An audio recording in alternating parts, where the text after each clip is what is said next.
This is how the Bible is set up. Phase 1 and phase 2. Phase 1, you have Adam, who supposedly ate from the tree of knowledge and good and evil,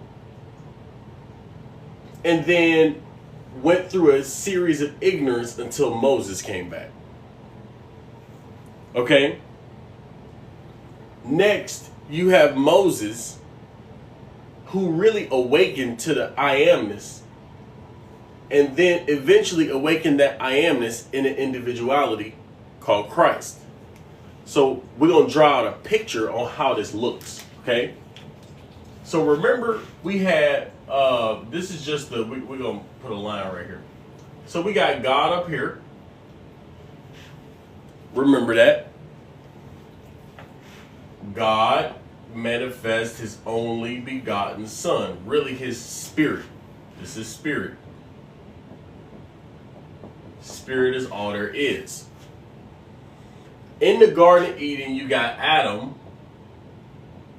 and you have Eve. Adam and Eve are not two people. They are two aspects of one man, one person. Now, Eve, let me draw the tree too. So there were two trees in the garden. This is the tree of eternal life. That was in the Garden of Eden. This is the tree of the knowledge of good and evil.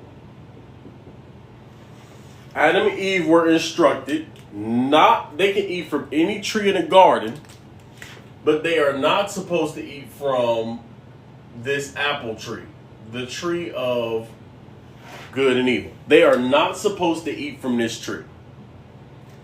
But Eve gets deceived by who? Gets deceived by the serpent.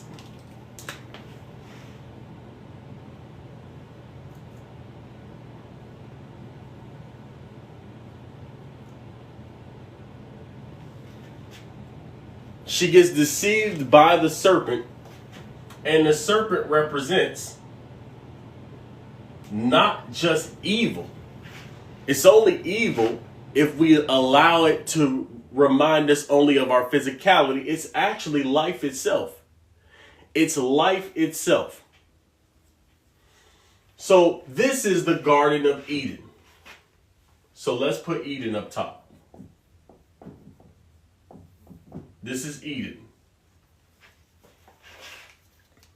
Now, Eden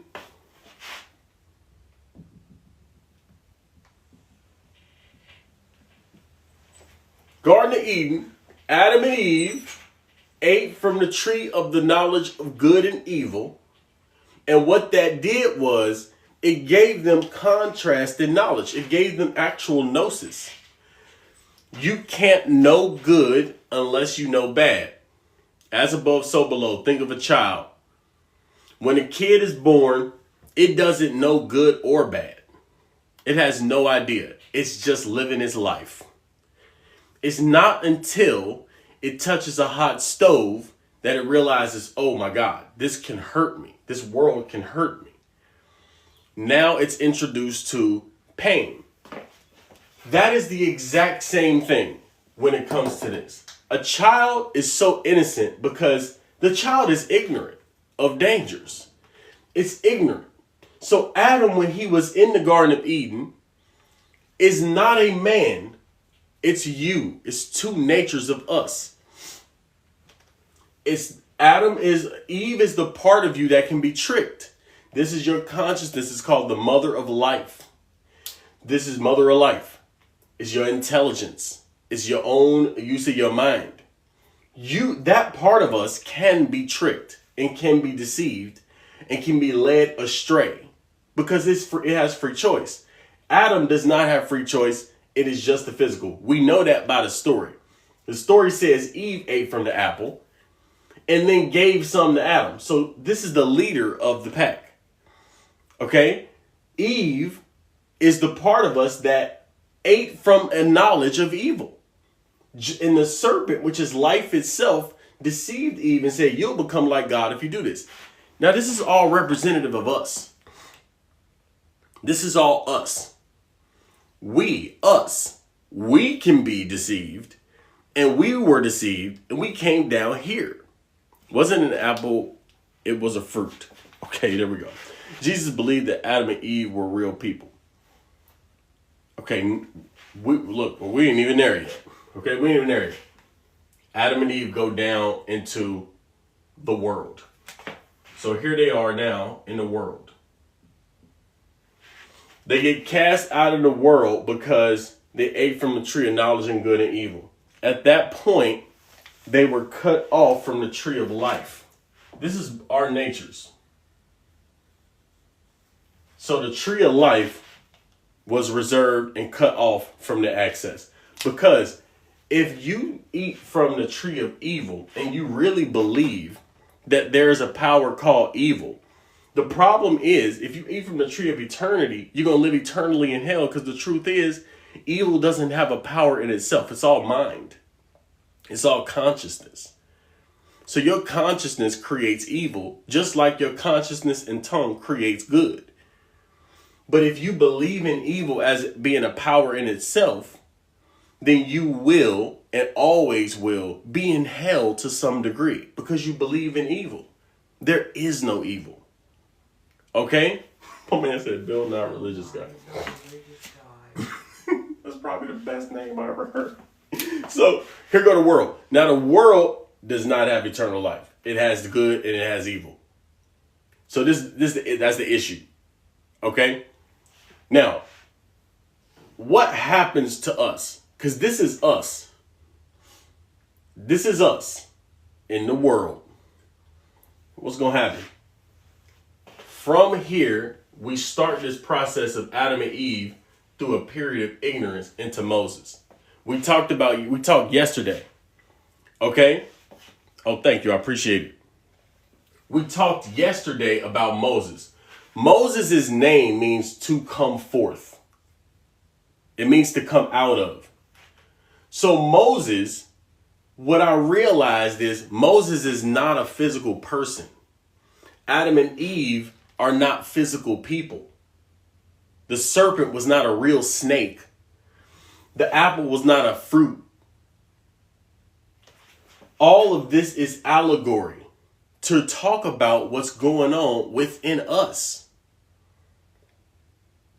Okay? It's a story. A sign. Exactly. Go figure. It's an allegory. Now, the allegory points to something very real in our lives. What does it point to? You're here in this physical body. Let's draw us right here. You in this physical body. You are suffering.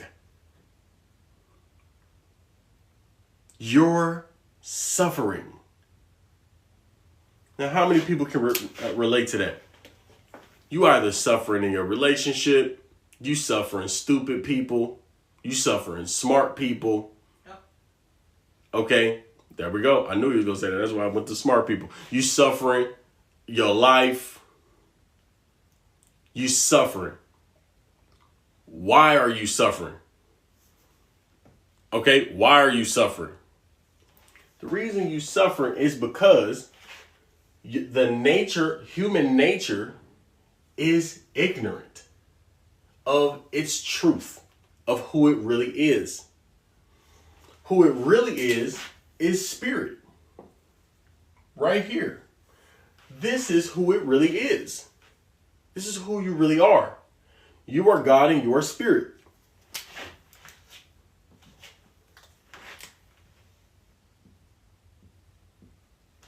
You are spirit. The same spirit that created the cosmos is the same spirit that's in your skull. It's actually you. So this is the same. Problem is, you believe you are the physical Adam. The serpent represents the final form of God. That's the physical. Okay? It's the physical. So God and spirit has its final form in the physical. An invisible spiritual essence cannot create anything physical unless it creates physical to do so. It has to be expressed through individuality. That's you and me. That's both of us. That's us. So to be expressed through an individuality, here, this individual who you are, your job is to raise yourself from the dead. The world is the world of sin, and sin leads to death. This is the realm of death. How do we know that? Okay, your body is born, and your body then what?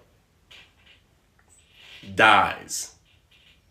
Every body, physical body, is born, develops, baby in belly, develops, comes out of the belly, develops more, and then shrinks and dies. That's the whole process of a physical body. Guess what realm that's in? We have to be aware. That's the realm of death. Simply because it's the place where things die. Okay?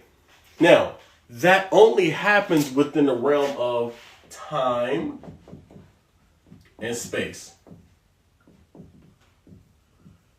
But we're going to focus on time. Time is ruled by Saturn, and if you know any occultism, Saturn and Satan relate. Is it due to desire? Death due to desire? Yes, it's due to your fleshly desires. Now, what I realize is fleshly, what it means is not just like, I lust for you, I want money. It is, but here's really what it is. You have a concept of yourself. You have a concept. Another word for concept, a complex concept, is you have a story. You have a story you tell yourself about yourself. This concept or story that you tell yourself about yourself is about the past and the future. You suffer the past and you suffer the future. You are scared and anxious about the future, and you are trapped and imprisoned by your past. How many can relate to this?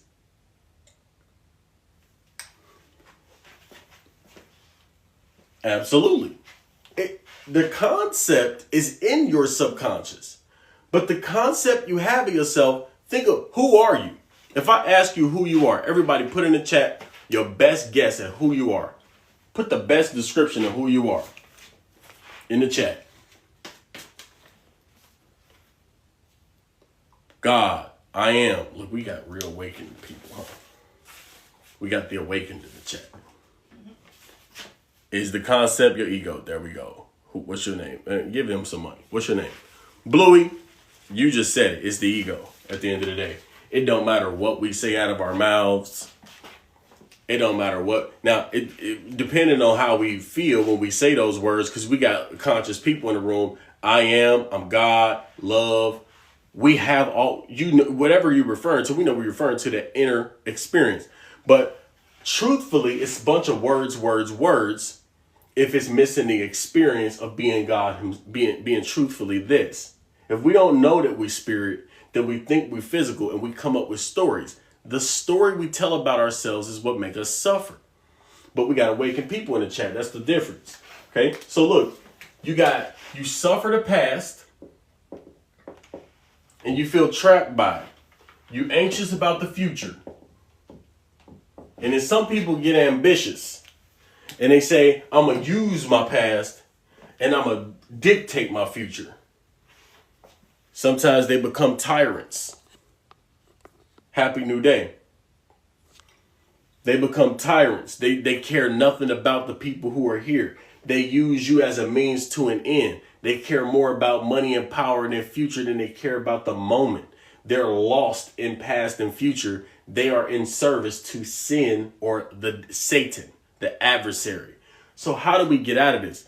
So I was realizing this. So I'm reading Romans. So I'm going to actually go to scripture real quick.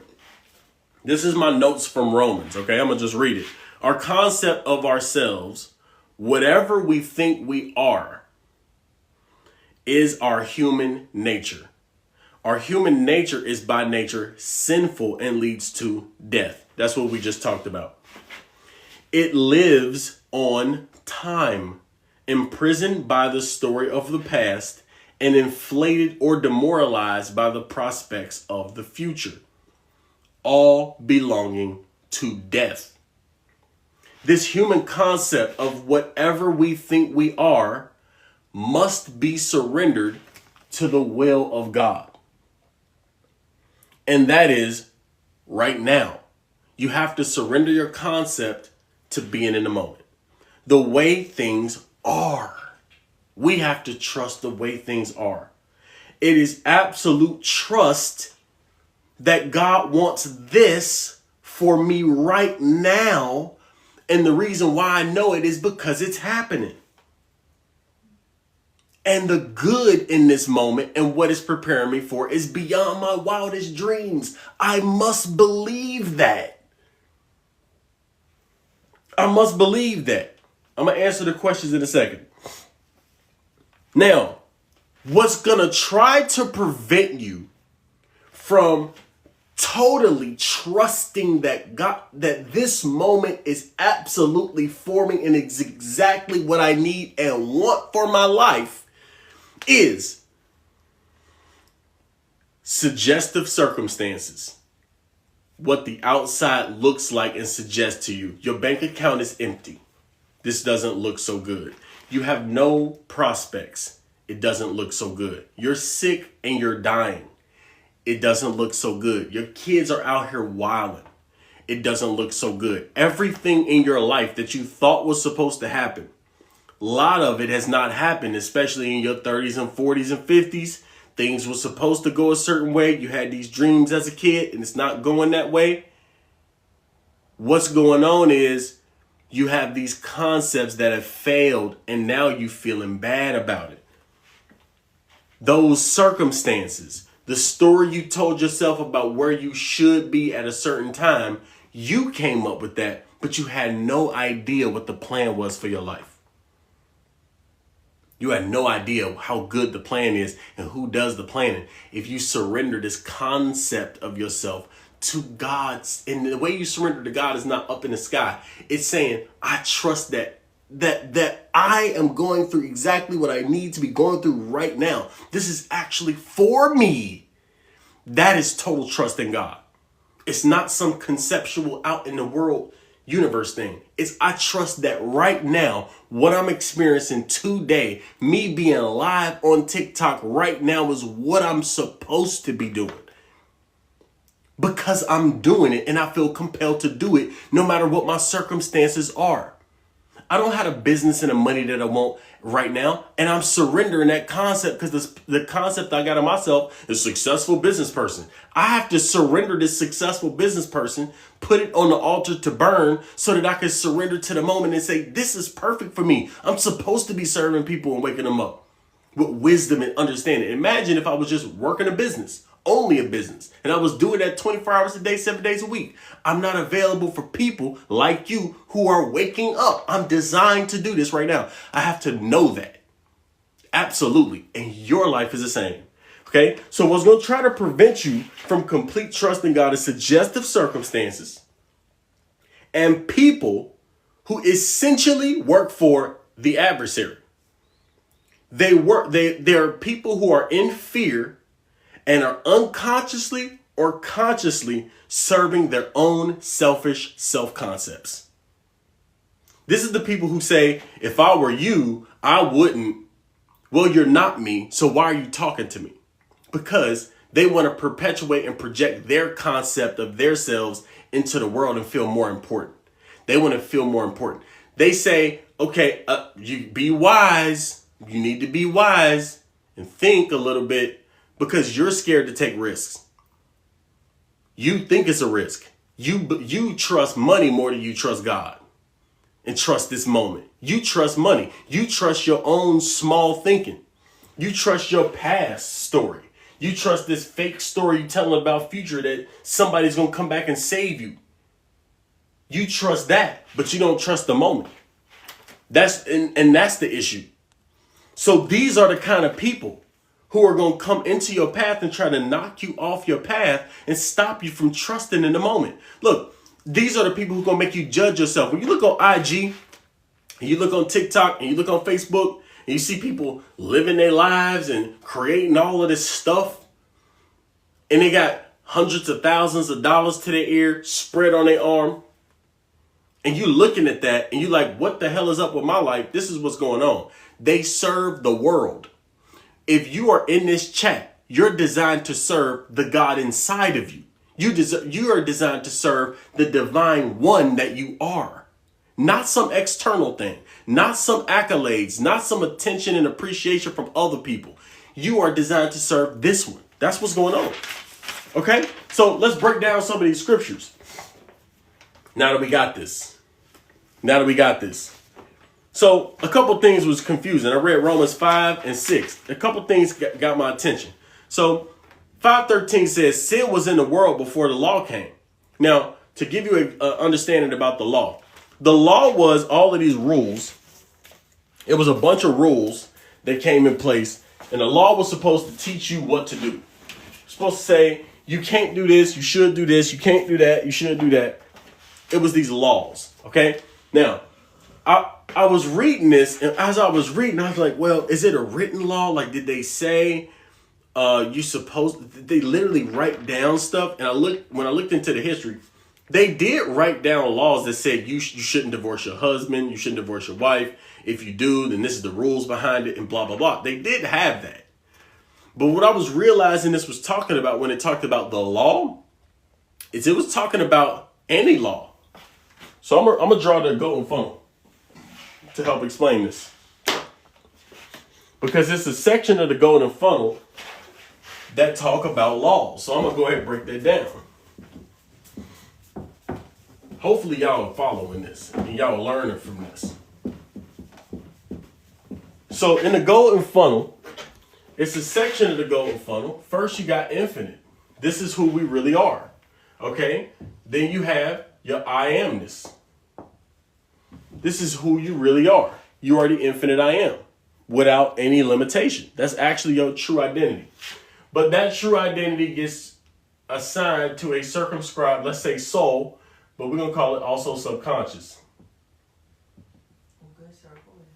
Thank you. So that's the subconscious.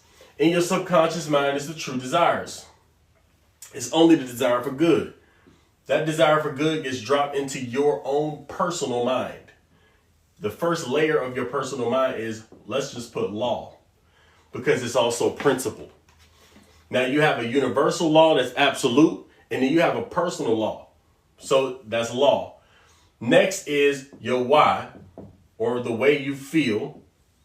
And then last is actually the how, and the how happens on its own, which manifests the very essence of what it is you desire. This is the golden funnel.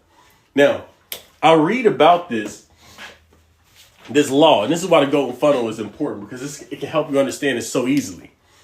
Okay, sin was in the world before the law came. So sin was in the world. This is the world. This is the physical. The physical, what we want is for the physical to reflect your infinite desire. The desire that comes directly from the divine, which is only good and more life. So that's really what we want. We want this to look exactly like this, but it doesn't all the time. Okay, so it says sin was in the world before the law came. So that means, what I thought about evolution, because everything comes back to science and the way things really are. And a lot of people who are religious, they want to argue the creation versus evolution. We already learned, if y'all in this room and you've been here, you know that spirit has to involve itself before it evolves a physical. There has to be a before. It's an antecedent condition that creates and sparks the physical manifested world. And that creates evolution. So we know that. So what I realized is when human beings were on the earth but unaware of themselves, they were sinning. Meaning, they were just obeying their fleshly desire. They were in pain. Think about how much pain they were in. Our brains have developed in layers. The first brain we have is a reptilian survival brain. Can you imagine how painful it would be to just be in survival all the time? Most of us are in survival all the time. But the difference is, it said in Romans, there was no record of sin. So although we were animalistic, it wasn't recorded. And I asked myself, what does that mean that it wasn't recorded? Like, it wasn't somebody with a notebook sitting there like, okay, that's a sin. That's another one. Penalty. Like, it wasn't somebody sitting there watching. I know that is not what it meant.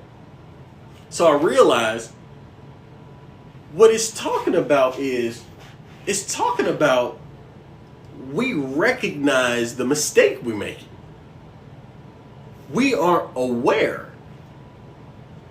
We are aware of what we're even doing. We aren't aware of what effects it has. We are unaware. So human beings at some point were not aware that we even existed, although we did. So we are walking the earth like animals. So a dog doesn't know it exists. It just does. A fish doesn't know it exists. It just does. Us humans at some point didn't know we existed. We just did. And that is what it means. That's what I interpret it means, just from my internal revelation, that it says there was no record of sin because there was no law. I'm equating sin to survival instinct. Not necessarily instinct, but yeah, in a lot of ways. I'm equating sin to only bodily desires. The body and all the things the body wants. The body exists in time. It is your ancestry. It's your DNA. It's the way you're wired. These are all limitations and constrictions to your infinite self. Gotcha. So I asked this question, what does it mean that no record was kept? We just answered that. So the next verse, here it goes.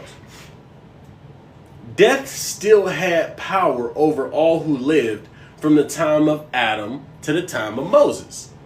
So I realized the time of Adam to the time of Moses are time periods. It's not referring to that person, but it's the nature of that person is implied.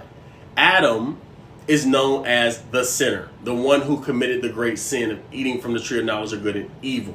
That means we partook in the physical. We came and we died in these physical bodies. That's the Adam.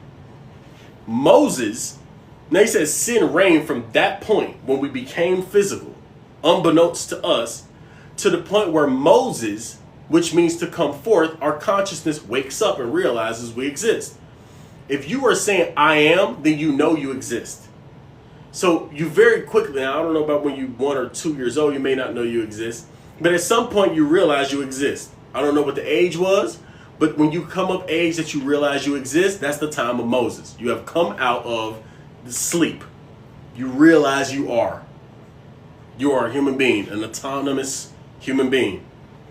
So it says sin reigned until that point because there was no law. Now, I started thinking about this. I'm like, law. If it's referring to, you see, you feel it, you're seeing this, right? So I said law. What does it mean by law? It's no written law for a baby. What does it mean by law? Once you become aware of yourself, you can now recognize with your conscience what's good for me and what's not good for me. Right? You can detect like, that's a little off. I don't like the way that feels. No. That's realizing sin. It's like, I don't feel like that's what we should be doing. And even as a young person, you get that. I don't know. Sometimes peer pressure, you let your mind take over and you'll do it anyways. But even after you do it, you feel icky inside. Like, I didn't like that. We all had that experience. This is what I believe, from my understanding, the law means. I don't think it's a written law like you should or shouldn't written on a stone. Because also, the Bible says, The law is not written on tablets of stone, it's written on the flesh tablets of your heart. So I think what it was talking about is conscience. Okay, as a baby, though, we need to be taught what's right and wrong. Have you ever tried to not teach a kid right or wrong? Because Sadhguru doing that with his kid right now. She has no issues. Think about that. We believe we got to teach right and wrong, but we got messed up ideas about right and wrong point blank because we think what's right is the past, what's wrong was in the past, or what's right is in the future. That's still in time. That's all wrong. That's for another day. Okay, but yet still had power. All who lived from time of Adam to the time of Moses. Sin had power. I ask, who is Adam? Adam is that part of us that is the part of us, the physical part of us, the conceptual part of us, the part of us that our ancestral DNA is in our bodies. That is Adam. It is the story of our past, the limitations of our past, the afflictions of our past. It's Adam. It's our concept of ourselves, this limited concept, which is not who we really are. And then, what does it mean, the time of Moses? The time of Moses is to awaken. We went over that. So that's what I realized. Here we go. Adam was a figure of the one who was to come. This is in the scripture. But the two are not the same. Adam's sin is not like God's free gift. So later on, talk about how although we involve ourselves and we are in these fleshly bodies and the flesh wants lusting after sex, lusting after power, and it distracts us from our own happiness. Because how many of y'all and how many of us are out there trying to hustle and grind to feel good? How many of us are doing it? Yes, we inherit it as default setting. Yes, you just said it. At a default setting, we inherited this sin. It just doesn't feel good. You eventually run into problems. Okay? So we ask this. That nature, how do we get saved from that? And it's God's free gift. So we also have a second nature. It's a heavenly nature. It's a spiritual nature. And that spiritual nature is given to us. And it's actually God himself. So we are God at the end of the day. That is what saves us eventually, fully from this physical cravings that keep leading us down a path we don't want to go down. Okay, so that's that. Now 5:18 says, one sin condemned all people, in the same way one righteous act sets all people free and gives them life. And I said, how? How is it that it's possible if I'm responsible for my own life, that one person is responsible for everybody's sin? So I realized it's because it's not talking about one person. It's talking about the nature in us. Every single one of us have this nature, and we all are Adam. That's what I realized. Can somebody else make me saved? The answer is no. Even the Bible says nobody else can make you saved. You are the only one who can make you saved. It's the nature in you. It's what God gave us inside that allows us to be saved from our own nature. From our own human nature. Our human nature is insane. Look how many murders and killings and insanity it is in the world. That's all human nature. So we have to be saved from this human nature. And that's what the grace is. Thank you for the love, y'all. So Adam and Christ, this is another scripture say, I thought about law of polarity. Adam and Christ are alike, meaning they are one, but two different ends of the pole. So law of polarity says, whatever was the worst ends up being the best. And it said Adam and Christ are the same. So the one who committed the most atrocious sin and the one who saved himself from sin are the same person. I realize these are not external people. It is who we are. So think about that. You made the mistake of believing in evil, but you are also the same one who redeemed yourself. They both live in here. And the Bible says, there are two nations, rival races from their birth. The younger over the elder reigns supreme. The one who's born second is the one who reigns supreme. First, you know your physical nature. That's the older brother. In every scripture in the Bible, or every story in the Bible, you'll see an older brother and a younger brother, or an older someone and a younger someone. And the younger always reigns supreme. It's not to say that the younger people reign supreme. It's saying that the one who comes second, who is born second, is the one who is the superior one. You are born physically first. You are born physically first. This is the one you know first. You know your fleshly desires, your cravings first. Next, you know your spirit. That only comes later when wisdom comes. So that younger one, the one that's born later, when you're born again and you realize a whole different level of reality, that's the younger sibling that ends up reigning supreme over your physical nature. That's why you start becoming more mature, more self-controlled, more self-disciplined in later ages if you pay closer attention. Y'all seeing this? This is what the Bible is talking about. It's talking about mental science. Okay? So there we go. Now, I asked the question, why sin in the first place? Like, for what? What is it for? 5:20. This is interesting. Okay? Romans 5:20 says this. This is interesting. We're going verse by verse if y'all notice. Very interesting. It said this. Sin came to increase wrongdoing. I said, hold on. What? In the Bible, it says, why did sin come to earth? The law. Why did the law come to earth? Sorry. The law came to earth to increase wrongdoing. I said, hold on.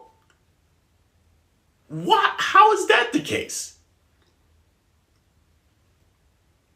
The law came to increase wrongdoing? That's a good question. Can you take a screenshot of her question, babe? I'm coming back to that one.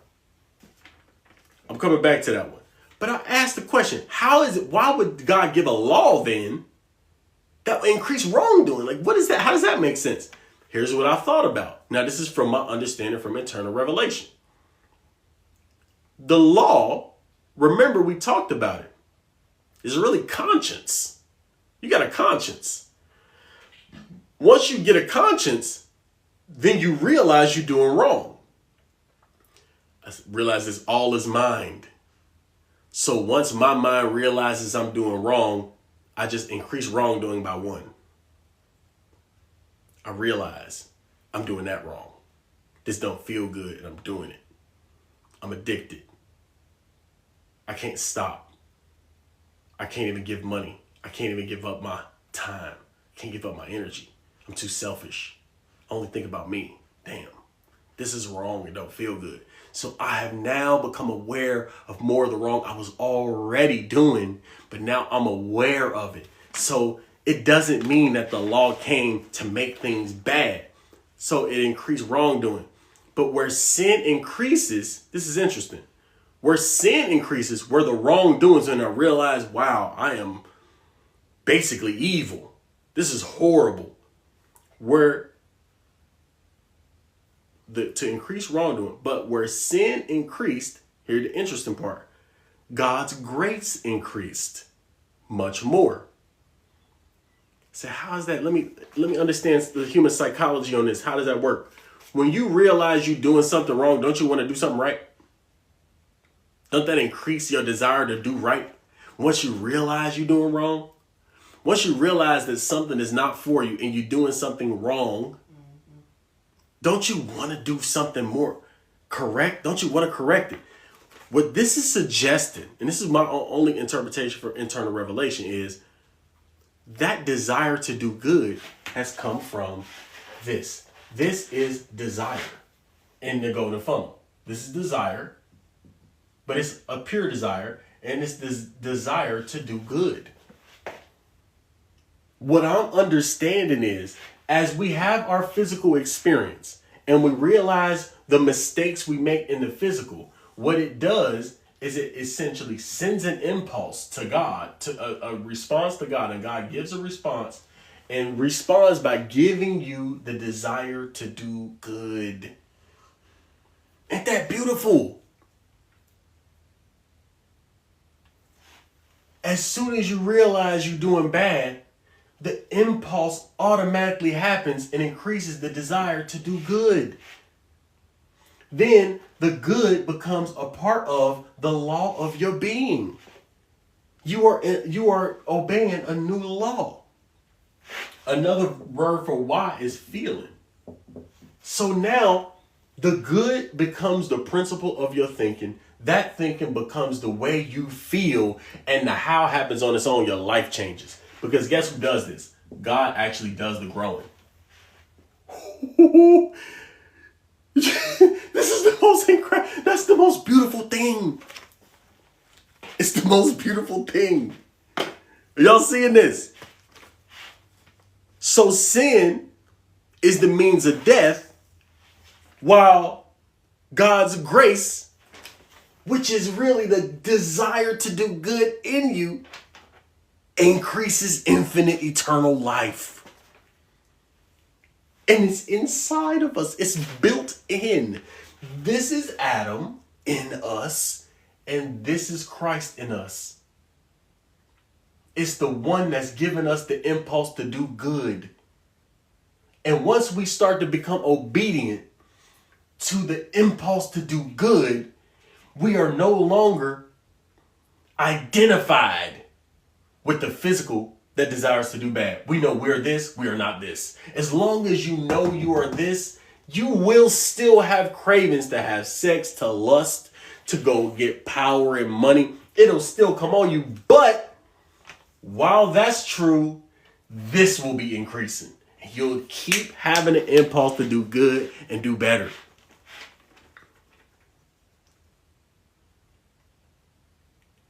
Is this not the most beautiful thing? That this is set up? The gold funnel really just shows the way it is, y'all. Look at that. Yes, it will set you free. Seeking you shall find. Here, there we go. Here come the live. That's what I'm saying. Imagine if I was doing only business like I want to. Look, I'm gonna tell you. I, in my flesh, want to just make money and do business and be the biggest business.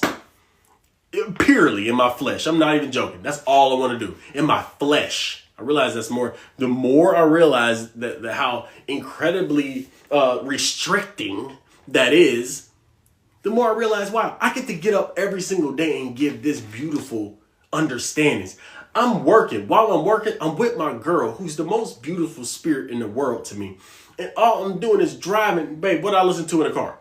The Bible, mental science. The Bible, mental science, and learnings. All I'm doing all day is learning. And I get the opportunity to do that. And if I wasn't in the situation I was in, I would probably be trying to build some massive business.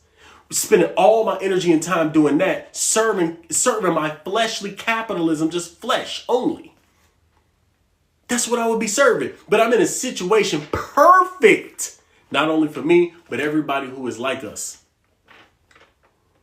Okay? Yeah, that's true. You see what I'm saying? So the question was, increase wrongdoing when we are already living in sin from the time of Adam to the time of Moses. I asked how. Okay, how? Answer, and increase our awareness of how very little we know. It's only wrong when a consciousness able to see into moral law apprehends it. So, more people were waking up to their ignorance. That's what it meant when it said it increased wrongdoing. That's not a bad thing. What happened was people were realizing how ignorant we were. It's too early. People love that. They love that. Romans 6. So this is the last thing. So Romans 6 did this. This was interesting too. Romans 6 suggests that we died like Christ. So I thought about that. Christ died on a crucifixion. He got killed on a cross in the Bible. So I asked the question, okay, it said in the Romans 6, it said we died like Christ. I said, when did I get crucified? Because this is implying if I died like Christ, I got crucified. I said, when did that happen? I never got strung up on a cross. So this must be referring to something more metaphorical. So, well, what happened? If you put your arms out like this, and you put your feet together, your body is a cross. If you put your arms out like this, you put your feet together and you just put your hand forward, your body is a cross. So it suggests my spirit was crucified on this cross. It's crucified on the body. It's crucified on the body. So that made it make sense. It said we'll be unified in a resurrection like his. Okay, what was his resurrection like? He was raised from the dead. And then he walked the earth. So that means the resurrection will happen. I am going to wake up to who I really am, which is spirit itself. I'm going to wake up to who I really am, and I'm going to walk the earth and tell people. That's exactly what I'm doing on this live. That's exactly what I'm doing on this live. And the last thing it said this was one of the most beautiful things. It said the law, when it came, it said if you listen to the law and you say you're not supposed to have sex before marriage, you're not supposed to commit adultery, or whatever the words are that you use to describe these things. It said, if you obey that law, then it's bad to you. Don't do it. But if you are free from the law, then those rules, those arbitrary man-made rules, have nothing to do with you. And if you live by that law, this crazy law, some of y'all so good, you're good for nothing. That's what Neville said. His teacher told him. He said, Neville, you so good, you're good for nothing. That's a lot of people. You so good, but you're good for nothing because you got all these rules in your head. Don't do this, do that. But if you do that, you need to do it like this, because if you don't do it like this, then it's wrong, and then you're sinning. You got all these rules. You trapped in this little weird box. Exactly. If you operate from love. People so good, they're good for nothing because they're living under this weird law. And they're always finding fault in people. They always finding what they're doing wrong. There was this girl in the Bible. She committed adultery. The whole town brought her to the middle like, look, hey, Jesus, look, she did it. You know the law. She did it. What you say to do to her? We supposed to stone her. What you say? They was trying to catch him. He said, okay, he who is without sin, throw the first stone. Basically, if you have no issues, then throw stones right now. Go ahead. If I go research your life, I'm going to find that you did everything right. Go ahead. Throw it. Everybody walked away. Because guess what? Their own conviction made them walk away. It's irrelevant. And then he told the girl, he said, go and sin no more. You think it's sin. Go and don't do it again if you feel bad about it. Just don't do it again. Somebody may feel okay about it. Whatever. They're not even thinking about it. It's not even on their radar. It says, I wouldn't even be able to sin. He said, the fact that you called it a sin is what makes me want to do it. It said it in Romans. It said the fact that you call it a sin and tell me not to do it is what makes human beings want to do it. It's so wild. What you tell me not to do, look at every teenager. What you tell me not to do, it makes me want to go do that now. You just forbade it. The human spirit, it accepts no limitations. So if you tell me not to do it, I'm going to sneak and do it. Or I'm going to openly do it. Whichever one, I'm going to do it. Because you told me not to. And the Tao Te Ching explained that probably the best. It said, when you want some things beautiful, you make other things ugly. It says, take away industry and profit, and there won't be any thieves. Because you making one thing good, another thing bad. You must have this. You should not have this. Guess what's going to happen? People are going to fight and clamor for this, and they're going to disrespect this, and it causes a divide. Because that's what the law does. That's what condemnation does. What are the 10 Commandments for? Good question. So the Israelites were demanding, look, they was free from the law. They just left Egypt. Egypt had them under laws. All these laws. Israelites were used to being slaves. So what they did was they said, Moses, we don't know how to do this spirit stuff, this free stuff.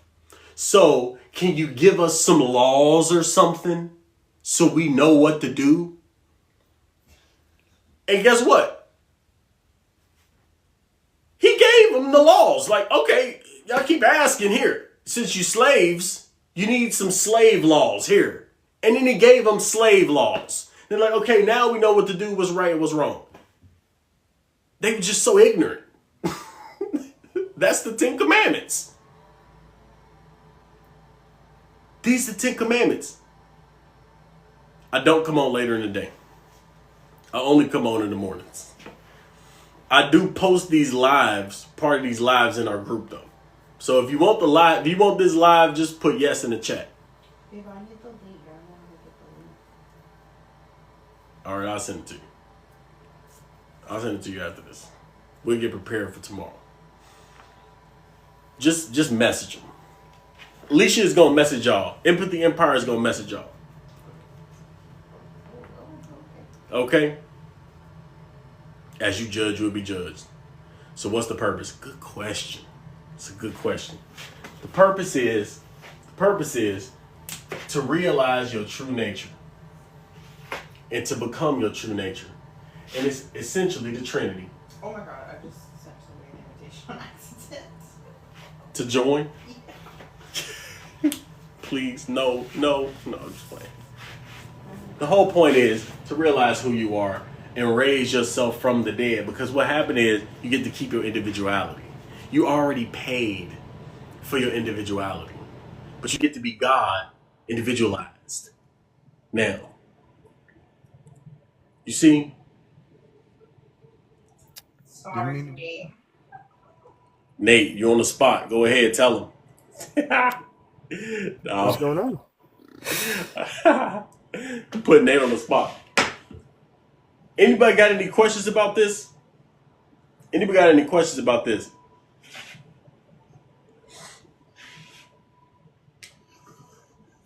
That's the gift. You got the will. Your will dwells right here between the way you feel and the laws you obey. If you obey in a law that is unto your flesh, then you will feel compelled to your flesh. If you obey a law that is unto your spirit, then you are obedient to your spirit. So you got a choice right here to focus upward or focus downward. It's your choice. It's your choice. Because individual, you are an individual. So when you are an individual, you don't know what you're saying, but you're saying it. You say, I am, if you're an individual. That is individual. That's the oneness of all of us. This oneness becomes many. But it becomes many through the soul. This is your soul. We can call this your soul. So you have an individual soul. Put your name beside this. That's you. Within your soul is really your true nature, which is the good. So this has to manifest at some physical level. So in order for because your soul exists, and because the desire for good exists, it becomes necessary to create a physical being with a brain and a heart that can be the conduit and express who you really are in the physical, because the physical is the final form of the spirit. Once you get here, though, you experience all the atrocities of the physical. And guess what? You send signals back to your truest self, and all it does is increase the good that comes through you. So our whole point of being here, we're on the leading edge. We at the war zone between where good and evil lie. And we decide what's good by living life. It sends the signal back, and our desire for good increases because we realize greater and greater levels of good. It's only greater levels of good. It's no bad. It's only greater levels of good. It's only different degrees of good. And we want more of the good to come in by our life. Okay? Walk in spirit, exactly. Let me read this comment in life. Can you break down mind, body, and will, or spirit versus soul? That confuses me. It's a good question. So spirit and soul are basically the same. It's you are spirit, but the part of the individualized part of spirit is soul. The purest individualization and infinite part of your individuality is soul. So the soul is equally infinite, but it's individualized too. So it's a paradox. Okay, so it's a paradox. All is spirit, but the soul is individualized. It has a circumscribed self, but the self is infinite. So it is no boundaries to it. It's infinite. It's all there is. So it's a beautiful paradox. It's a beautiful paradox. It's a beautiful paradox, but that's a whole YouTube video, really. How do you go about forgiving self and others while you were out sinning? Can't change the past. You gotta realize, forgiveness really means to totally turn your back to one thing and face another thing. It's irrelevant. It doesn't matter what you do. See, people want to judge you for what you do. Or did. It's irrelevant. It belongs to the physical nature. How else were you supposed to create more good if you didn't come out and live life on the edge? People who judge, they're not taking any risk. They're not doing anything new. Because look, mistakes, even life mistakes, it's not a mistake. Because how are you supposed to get the context? How are you supposed to get the contrast to create better if you don't experience life? That's why in the Bible it explains there is no condemnation. It's irrelevant. People, this is man-made stuff. Whatever you experience, if you didn't like the way it felt, that's a sin to you. So do what feels best. That's the only law there is. Did it feel good or did it feel bad? Now, temporarily it could feel good, and then later on you can realize, okay, I changed my mind. That actually feels bad. I don't like the cumulative effects of what I've been doing. Okay, I realize the effects is cumulative. I've been doing this for years, and it feels even worse every year I do it. So now I want to change, and I want to do something new.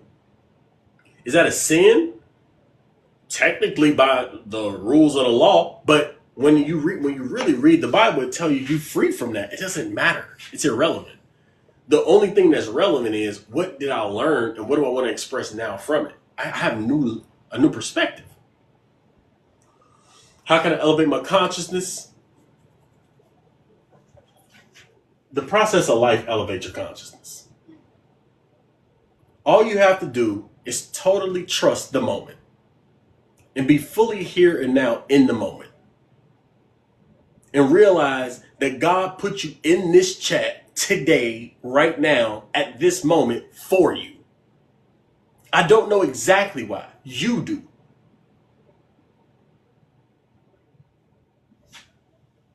What feels good is not always the way to go, okay?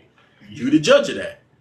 So if you say, okay, it feels good to do this bad thing, okay, you just said bad in your mind. You shouldn't do it. Think about it. And how would you know if doing this thing that feels good is bad unless you do it? So some things you got to do. And then you can say, oh, well, I didn't really like that. So the reason it felt good for you to do it the first time is so you can learn and get the feedback, because there's no way that you can learn unless you get the feedback. I go live almost every morning. Okay? So I understand where you're coming from, though. So somebody say, it feel bad to beat the person, to fight, beat the person up, be violent. Okay? Truth is, and I'm being all the way real, that person could be in apathy, about to off themselves, and then they get angry. That's actually an increase. Only they know that they're moving up the emotional scale. We don't know what place they were. So we can't judge what's good or bad. Progress, upward progress is good.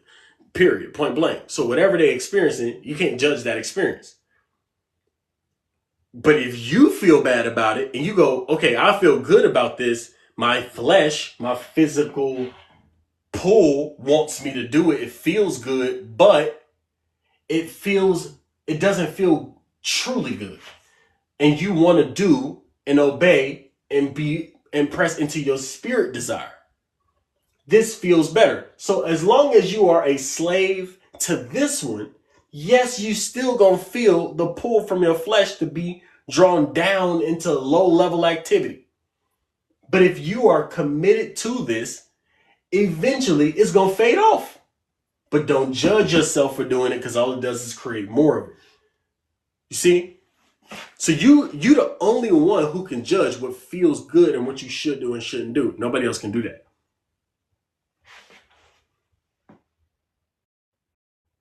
Look, if you feel vindictive, how you feel afterward. Spirit tell you exactly.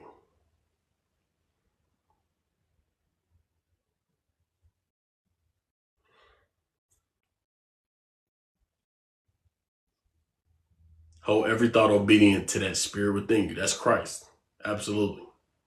To your highest self. How can you stop being judgmental? Very good question. Realize that if you doing something wrong and you feel bad about something you doing, and you've done something that you feel bad about, that everybody else is the same as you, and stop judging them. You're the same.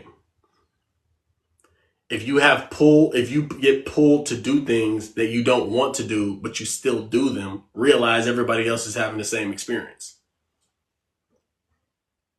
So allow yourself the grace, and that allows you to give everybody else grace.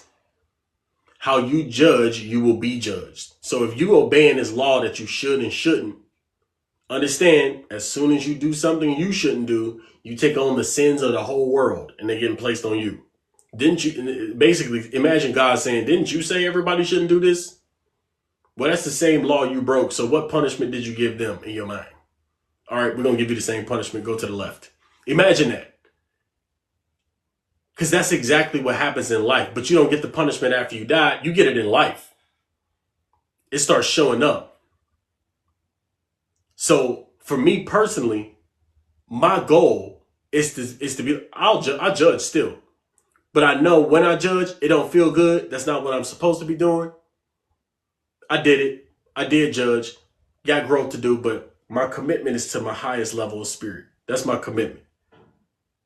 I'm committed to the good. I know that that's my true nature, and I'm going to just embody that as best as I can, while giving everybody grace and giving myself grace. Best way I can do it. Best way I can do it. I agree. Discernment definitely is better. How do you get discernment? You got to have experiences, right? So unless I have the experience, I can't discern good from bad. That's why we got to stop judging the experiences. Experiences are experiences are experiences. Let them be what they are, but whatever your conscience tells you, just do that and leave everybody else alone. Exactly. You feel good about it. Good question. Can I break down animal offerings? So animal offerings is symbolic of offering your lower nature for a higher nature. So if you sacrifice, and your lower nature is the concept you got of yourself. Look, if you are judging somebody else, you have a concept of yourself of being superior to them. That's a problem. So for instance, that concept alone needs to be put on the altar. It needs to be put up as an offering to burn. Once that burns away, then who you really are remains. You don't have to have these concepts of yourself. You don't have to have these concepts. So offerings were a way, it's symbolic of I'm putting my lower nature on the altar to burn so that I can allow my higher nature to shine through. And look, it's all about your experience of life. If you're not at that point, then just don't do it. It's your thing. But once you get to that point, you realize, okay, I just want to feel good, and it feels way too bad to do these things, and I don't want to do them anymore. Once you get to that point, then you change. So it's like, what's the point in judging? It's not necessary. It's unnecessary. Just live your life. Leave everybody alone. Okay? You know what I mean? Leave everybody alone. They're doing their own thing. Leave them alone. If you see some good that you can do and you feel good about it, do it. But leave people alone. Okay? They doing their own thing. Aren't you living your life? Why are you concerned with them? That's the questions we got to ask ourselves. And the Bible would say, why would you be caring about a speck in your neighbor's eye when it's a log in yours? Take out your own log. Quit worrying about other people. Absolutely love y'all. Leave everybody alone. Okay? Love does not allow you to... I have not heard of Stephen Darby, by the way. Send him to me. Love does not allow you to leave others. We are to be concerned for others. Yeah, but you're not to be micromanaging and controlling others. Right? Okay? If you got a concern for others, fix yourself. That's how you help others. Okay? If you want to help everybody else, just help yourself. Get better. Stop judging. Be more loving. Be more accepting. Be more merciful. Be more graceful. Do the things that you feel your spirit is leading you to do. People will follow that example. And leave them alone. If they don't follow you, leave them alone. Okay? There we go. And give space. Exactly. That's a beautiful point.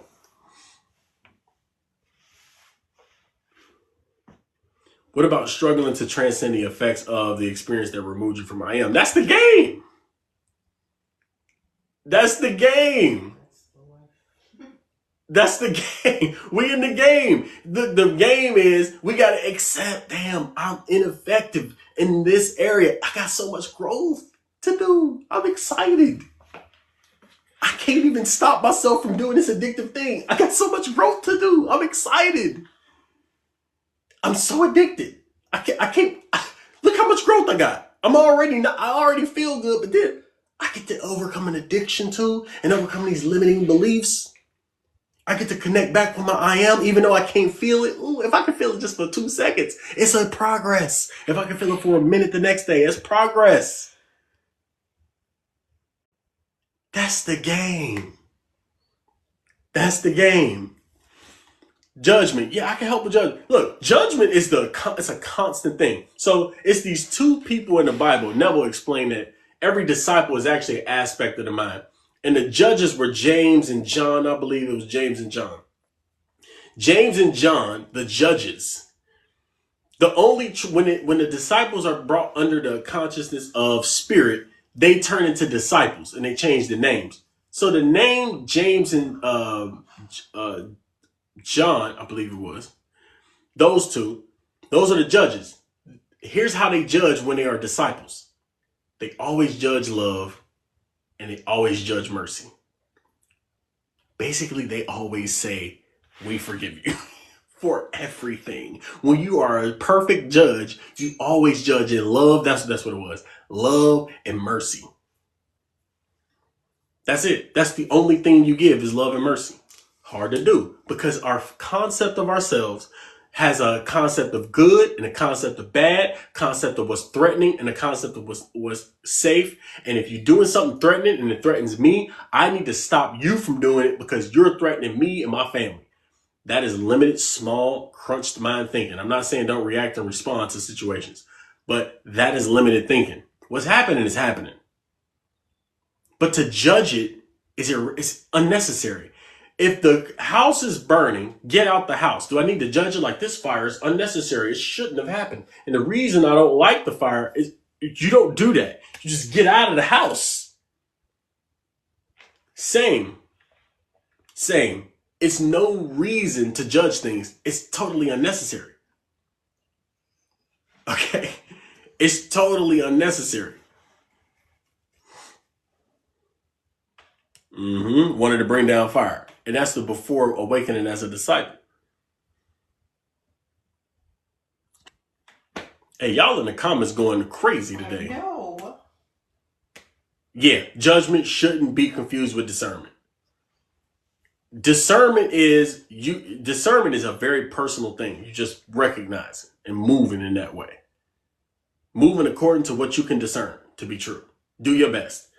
Judgment is, see, you don't see this. This is like that, and you don't see it. Why are you over there? That's what judgment is when you take the discernment from your own personal life and just discern it through your own personal life, and you outside of your own center and you go somewhere else and keep trying to correct everybody else, that's when it turns into judgment. Because how are you going to tell them? They never had the experience. They don't want to read. Okay, so how are you going to make them read? You can't. They're eating McDonald's and Burger King and all of it. Let them do what they want to do. If you know it's not healthy, so what? They're doing what they want to do. Leave them alone. Leave people alone. That's all it is. Okay? All right, I'm about to hop off here. If y'all want the live, put yes in the chat one last time. And Alicia gonna message you. Just message her back. Nope, they gotta add me. You gotta add her. Okay? So that's what you do. That's what you do.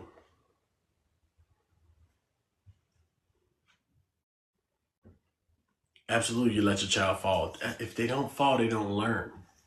They get no perspective. That's the challenge today. A lot of kids lost perspective because their parents protected them from everything. It's unnecessary. They are okay. Let them go fall a lot early. I know the earlier you fall, and especially if I don't judge it. You ever see a kid? This is my last thing I'm gonna get off. You ever see a kid fall, make a hard fall, and everybody go, oh, and they go to the kid and the kid start crying? But then the same kid fall because they fall and nobody pay attention to it. For a second, he look around to see if somebody looking, and then you go back playing. Have you ever had that? Have you ever had that?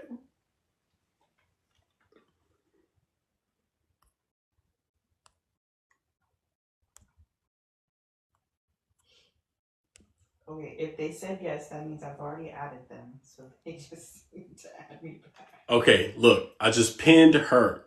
Follow Empathy Empire. You got to just follow her back.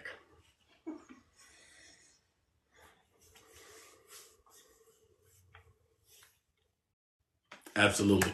Coming on tomorrow morning, I'm just going to keep studying because I'm fascinated by this stuff. I know it's what I'm supposed to be doing, and I'm just going to give it to y'all.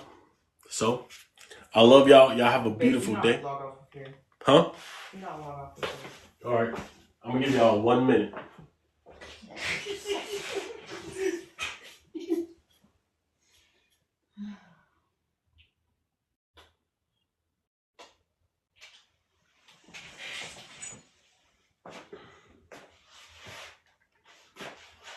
There you go.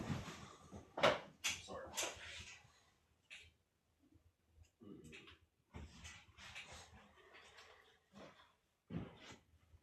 There you go. Follow Empathy Empire.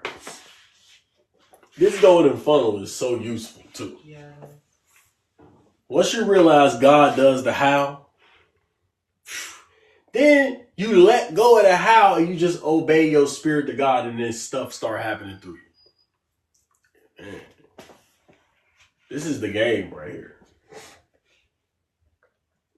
This is the game. It's the game. Are we good? I think so. I'm gonna just let it ride. Let's add. If y'all want more questions answered, go ahead and ask more questions while we wait.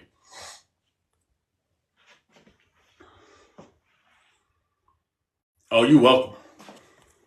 You're welcome. Absolutely. Thank you for the love.